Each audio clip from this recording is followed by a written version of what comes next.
Diego Amorim com a gente aqui no estúdio e hoje fala sobre as decisões desta semana que envolvem a Lava Jato, que não foram poucas, né, Diego? Não mesmo, Michele, foi uma importante semana aí pro fim, ou pra continuidade do fim da Operação Lava Jato, né?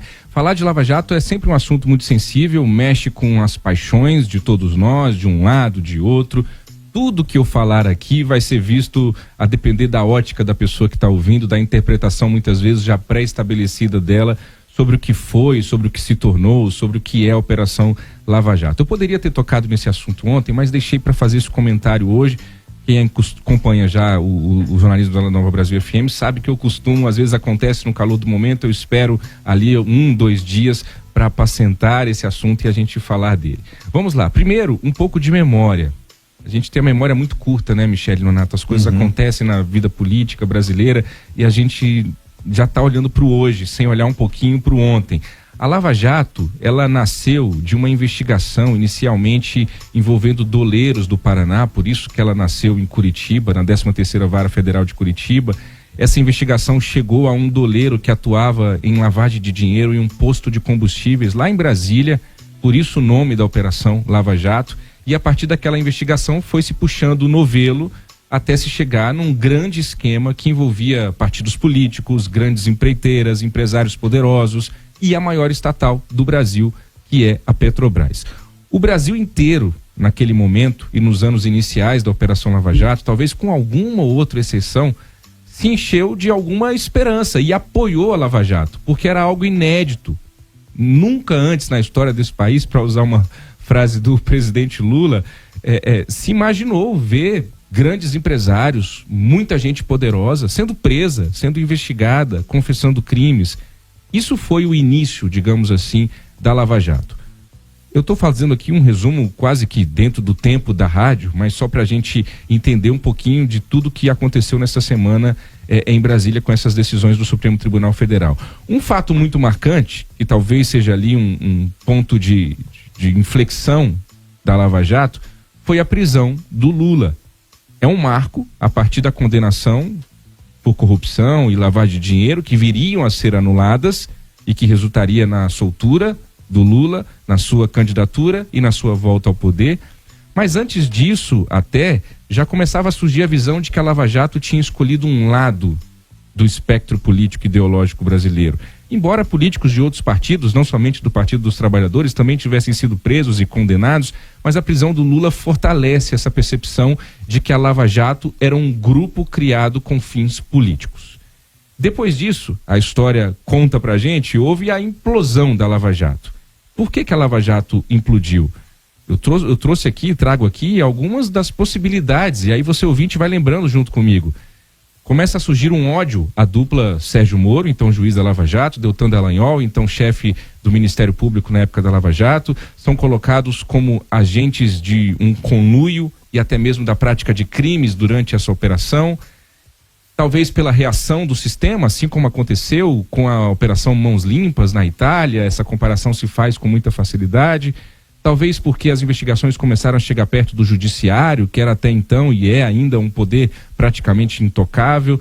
Talvez pela criação da fundação da Lava Jato, você ouvinte deve se recordar, e aí o dinheiro de diárias e palestras daqueles que estavam conduzindo a Lava Jato, pela vaidade dessas pessoas, ou até mesmo por atos criminosos, como também se ventila. A Vaza Jato, que foi aquela grande investigação feita pelo site Intercept, que divulgou ali mensagens a princípio roubadas de celulares de autoridades, mas enfim, foi o processo de apuração que eles escolheram e que mostrou ali a conversa entre juiz e procurador. Talvez porque ajudou a levar Jair Bolsonaro ao poder, a Operação Lava Jato, direto ou indiretamente, por algum motivo desses que eu elenco, ou por outros, ou por vários ao mesmo tempo, houve a implosão da Lava Jato. E o que nós tivemos nessa semana em Brasília, Michele Nonato, você ouvinte do jornalismo da Nova Brasil FM? Na política, é muito difícil existirem coincidências, Nonato. Tudo aconteceu no mesmo dia. Você pode dizer, é uma grande coincidência. Na política, repito, é muito raro que existam coincidências. Os poderes, eles conversam entre si. No mesmo dia, nós tivemos a anulação de todas as condenações envolvendo o Marcelo Odebrecht, da empreiteira Odebrecht, que havia sido preso na Operação Lava Jato.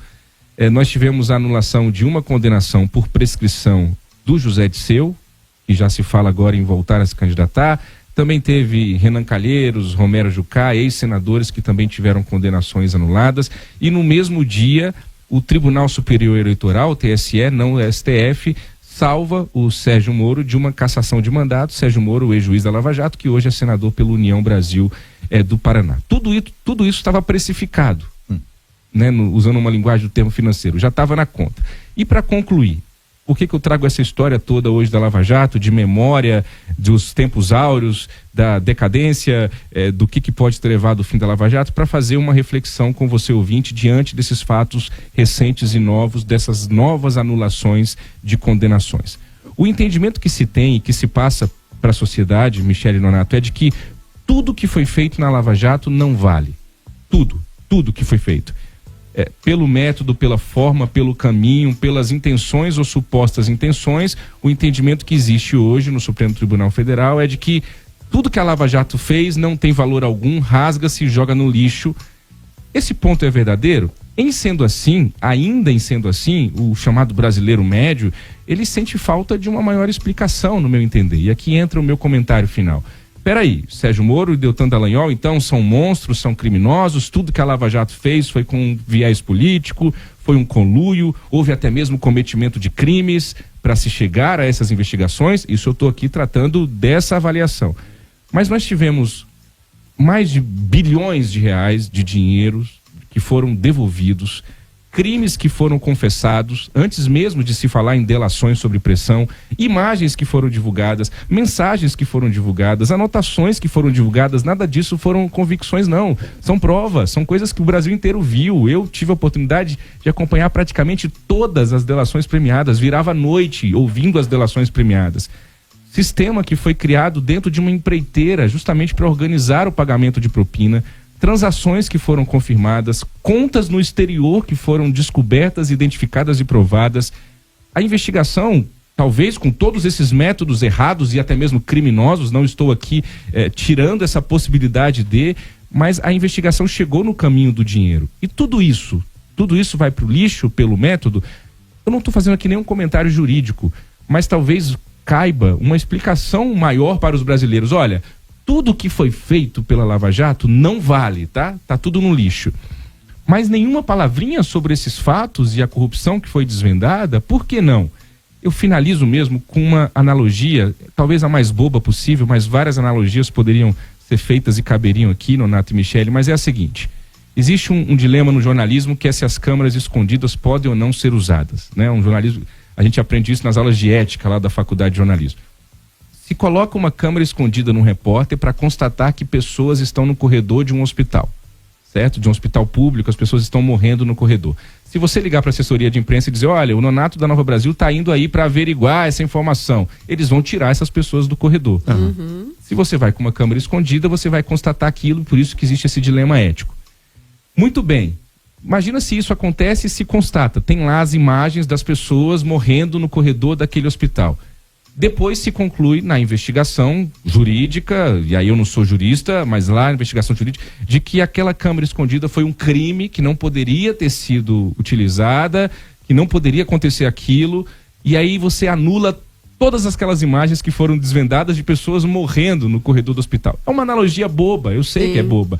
Mas para dizer, ok, a Lava Jato foi uma operação criminosa, de um conluio político para colocar o Lula na cadeia, eleger o Bolsonaro, tudo isso. A corrupção existiu ou não existiu?